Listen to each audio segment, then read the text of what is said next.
ঈদ মৌসুমে কর্মতৎপরতায় চঞ্চল ব্রাহ্মণবাড়িয়ার জুতার কারখানাগুলো প্রতিদিন গড়ে 500 থেকে 600 জোড়া জুতা তৈরি হচ্ছে এখন।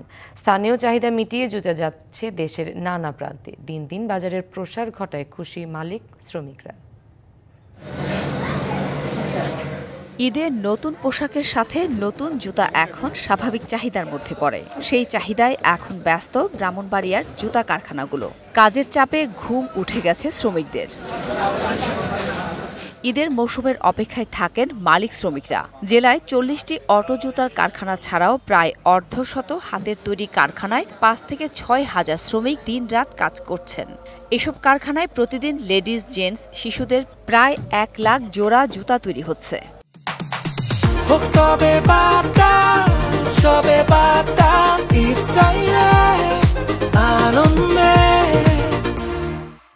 আমাদের এই সিজনে, এই ঈদের সিজনে যে কাজের চাপটা অনেক বেশি, ঠিক আছে।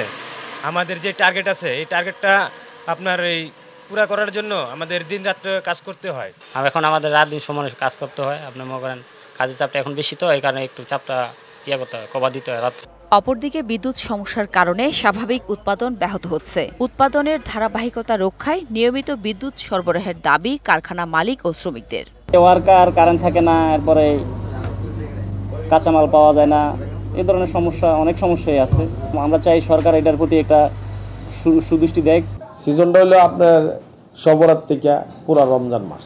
ঈদ উপলক্ষে কাজ চলতেছে। 1-2টা ডিজাইনের উপর চাহিদা আছে, আর বাকি ডিজাইনের উপর চাহিদা। বাংলাদেশের ভিতরে চিটাং আছে, ঢাকা আছে, আপনার রাজশাহী আছে, খুলনা আছে, বগুড়া আছে, এইভাবেই আমাদের মালগুলি চায়। স্থানীয়ভাবে উৎপাদিত এসব জুতা দিয়েই সারা দেশের অনেকটা চাহিদা পূরণ করছে ব্রাহ্মণবাড়িয়া। DBC news desk.